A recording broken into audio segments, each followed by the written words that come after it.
वो सारी चीजें तो है ही इम्पोर्टेंट है हमारे लिए, और सारा मतलब कि it is damn important for all of us to understand कि एक बैलेंस स्ट्राइक करना लाइफ में कितना इम्पोर्टेंट होता है. And once we strike a balance, जैसे अभी कुछ दिनों पहले मुझे एक बच्चे ने पूछा कि सर, जैसे एक्चुअली क्या हुआ कि हमारे ऑनलाइन एग्जामिनेशंस में बच्चों ने ऑब्वियसली मतलब if you get a chance तो why you will not like to cheat, है ना. तो and cheating is so interesting, easy and also give you lot of thrill ना. तो जनता बहुत एग्जामिनेशंस में, खास करके ऑनलाइन एग्जामिनेशंस में आजकल बहुत कॉपी करती है. एंड उसका पता हमें ऐसी इस तरीके से भी चलता है कि people have send messages on WhatsApp, और उसके बाद वो जो इमेज है वो उन्होंने अपलोड करी है एग्जामिनेशन में, जैसे गूगल फॉर्म में अपलोड किया है, तो आई कैन सी दैट वो व्हाट्सएप नाम से आ रहा है, मतलब कि it has come in WhatsApp, तो है ना. तो I also made fun of them in one of my videos की भाई व्हाट्सएप इमेज, है ना. तो बच्चों ने मुझसे पूछा कि सर एक्चुअली मैंने पता है क्या किया, मैंने फोटो खींची, वो फोटो बहुत बड़ी थी, तो फिर मैंने उसको अपने आप को व्हाट्सएप किया, तो उससे जो है पिक्चर श्रिंक हो गई, उसका मेगापिक्सल कम हो गया, और जो भी एमबी है वो कम हो गया. तो उसके बाद फिर मैंने उसको जो है गूगल फॉर्म में डाला, तो आप उसके लिए नंबर काटोगे क्या. तो मैंने उसको एक ही चीज बोला कि देख,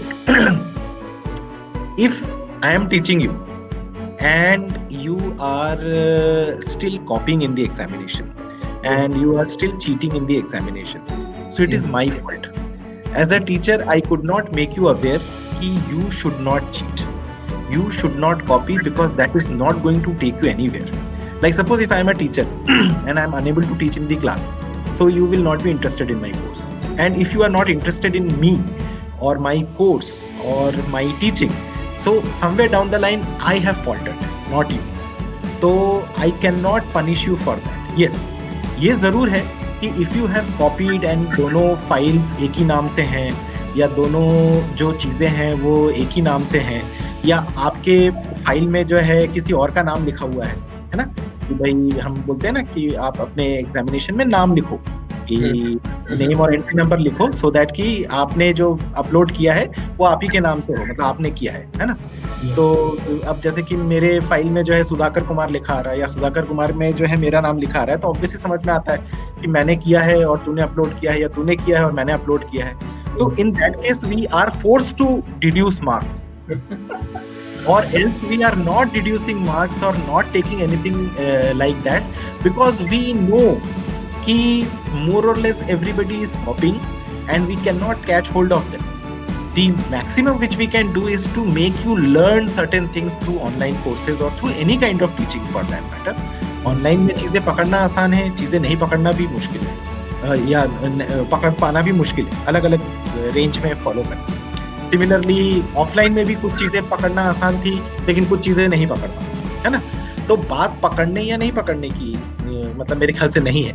मैं तो हमेशा बच्चों को ये चीज बोलता हूँ कि देखो, पूरे सेमेस्टर में एक कोर्स एटलीस्ट आप बगैर कॉपिंग के निकाल सकते हैं, है ना.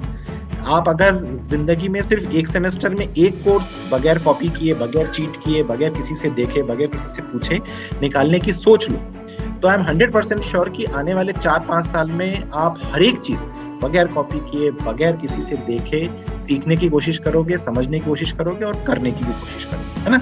Maybe now it's not a learning which you will like to appreciate, but later on in your life you will understand कि आना पड़ेगा, आना चाहिए, है ना. नहीं तो you cannot even put a single brick in the wall, है ना. And if you cannot put a single brick in the wall, your whole building is going to collapse one day. तो वो चीज है, तो वो चीज बिल्कुल रहती है, और ये मतलब एक अंडरस्टैंडिंग भी है, एक समझ भी है कि कहीं ना कहीं थोड़ा सा जो है आपको समझदारी से काम लेना पड़ता है. तो चाहे वो एक्स्ट्रावेगेंस हो, या चाहे वो बैलेंस हो, चाहे वो sometimes you even have to say a lie so that things can, because but वही वाली बात है, ultimately intention matters. आपने झूठ बोला क्यों था? किसी की जान बचाने के लिए बोला था, या किसी की जान लेने के लिए बोला? तो अगर जान बचाने के लिए बोला था तो हम जस्टिफाई कर सकते हैं, even if from a Kantian perspective or from a deontological perspective, it will always be an reprehensible or unacceptable act. लेकिन अगर आपने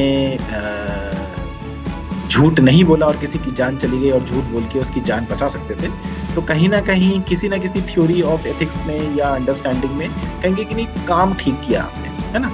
लेकिन आपने झूठ भी बोला और आपने अपने फ़ायदे के लिए बोला, तो मुझे नहीं लगता है कोई थ्योरी है जो कि उसको जस्टिफ़ाई कर सकती है ना?